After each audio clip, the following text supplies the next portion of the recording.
এবারের ঈদ যাত্রায় ঢাকা চট্টগ্রাম মহাসড়কে নেই কোনো যানজট, ফলে স্বস্তি নিয়েই বাড়ি ফিরছে মানুষ। মঙ্গলবার সকাল থেকে ঘরমুখো মানুষের যাত্রা শুরু হয়। সকাল থেকে মহাসড়কের বিভিন্ন স্পট ঘুরে দেখা গেছে যানবাহনের চাপ কিছুটা বাড়লেও নেই তেমন যানজট।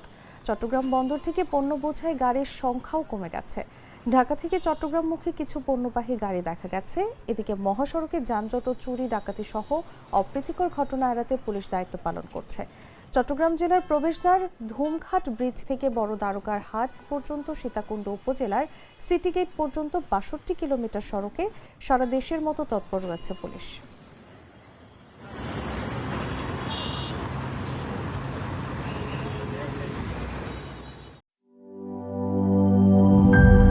গ্লিটারের টুইন লেমন ও অ্যান্টিব্যাকটেরিয়াল ফর্মুলা বাসনকে চকচকে জীবাণুমুক্ত করে আমাদের দেয় গ্লিটার গ্যারান্টি।